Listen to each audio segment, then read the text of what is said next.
Hi viewers, welcome to this channel. ముందుగా అయితే updates miss అవ్వకుండా ఉండాలంటే ఈ ఛానల్ని అయితే ఖచ్చితంగా అయితే సబ్స్క్రైబ్ చేసుకోండి. ఈ వీడియోని అయితే లైక్ చేసి షేర్ చేయండి. టెలిగ్రామ్ లింకు, వాట్సాప్ లింక్ రెండు డిస్క్రిప్షన్లో ఉన్నాయి. ఖచ్చితంగా అయితే జాయిన్ అవ్వండి. పీడిఎఫ్స్, మెటీరియల్స్ వాటి కోసం ఎప్పుడైనా వీడియో పెట్టినప్పుడు అప్డేట్ మిస్ అవ్వకుండా ఉంటుంది. సో చాలామంది స్టూడెంట్స్ అడుగుతున్నారు, సార్ 30-23 గ్రేస్ మార్క్స్ ఉంటే మా కాలేజెస్లో ఇంకా 9-7 ఉన్నాయి, ఇక లేవు, యూ కాంట్ అప్లై అని చెప్పేసి పారదోలుతున్నారండి మమ్మల్ని. Still colleges saying 9 and 7 grace marks only అని చెప్పేసి చాలామంది స్టూడెంట్స్ కామెంట్లు పెడుతున్నారు. అయితే నేను చెప్పే విధంగా చేయండి, మీకు ప్రాబ్లం సాల్వ్ అవుతుంది. ముందుగా ఏంటంటే ఇన్స్టాగ్రామ్ లింక్ కావాలంటే డిస్క్రిప్షన్లో ఉంది, దాంట్లోకి వెళ్ళి డౌట్స్ పెట్టండి. ప్రతిరోజు ఈవినింగ్ డౌట్స్ వీడియో పెడతాను తెలుగు ఇంజనీరింగ్ ఎడ్యుకేషన్లో. 2 ఛానల్ లింక్స్ డిస్క్రిప్షన్లో ఉన్నాయి. ఒకటి అప్డేట్స్ సంబంధించింది, ఇంకోటి రియల్ టైం ప్రాజెక్ట్స్ సంబంధించింది. ఖచ్చితంగా అయితే సబ్స్క్రైబ్ చేసుకోండి, రెండు మీకు ఉపయోగపడతాయి. రియల్ టైం ప్రాజెక్ట్స్ సంబంధించిన ఛానల్ ఏమో సాఫ్ట్వేర్ కోర్సెస్, వర్క్ సపోర్ట్. ఇక టాపిక్లో వెళ్తే 9-7 గ్రేస్ మార్క్స్ అయితే 30-23 యూనివర్సిటీ ఇచ్చింది. దీనిపైన ఎటువంటి సర్క్యులరు యూనివర్సిటీ వాళ్ళు జారీ చేయలేదు, రీస్టోర్ చేస్తూ అనమాట.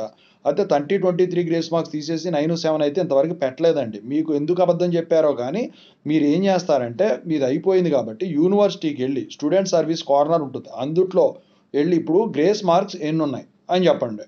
చెబితే అడిగితే వాళ్ళు చెప్తారు 30-23 అని అంటారు. మరి ఇప్పుడు అండి మా కాలేజీలో ఇలా 9-7 ఉన్నాయి అంటున్నారండి, ఏం చేయమంటారు అని అడగండి. అప్పుడు వాళ్ళు నీకు అందుట్లో ఉన్న call centre executives, customer care వాళ్ళు ఎవరైతే ఉంటారో వాళ్ళు మీకు ఒక సొల్యూషన్ అనేది చూపిస్తారు. వాళ్ళు ఒకవేళ వాళ్ళ దగ్గర సొల్యూషన్ లేకపోతే ఒక ఇన్ఛార్జ్ దగ్గర పంపిస్తారు, ఏదో ఒక డిపార్ట్మెంట్, అంటే ఆ ఎగ్జామ్స్కు సంబంధించిన గ్రేస్ మార్క్స్ సంబంధించిన డిపార్ట్మెంట్, మేడమ్స్ దగ్గరకో సార్స్ దగ్గరకో పంపిస్తారు.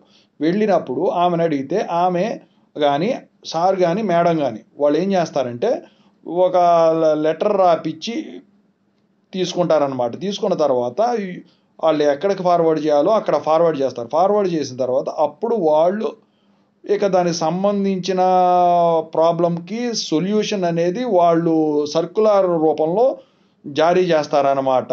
అప్పుడు కాలేజెస్ వాళ్ళు ఖచ్చితంగా అయితే మీకు 23 గ్రేస్ మార్క్స్ అప్లై చేసే విధంగా అయితే ఒప్పుకుంటారు. ఈ విధంగా చేయండి, మీ ప్రాబ్లం సాల్వ్ అవుతుంది. Thank you.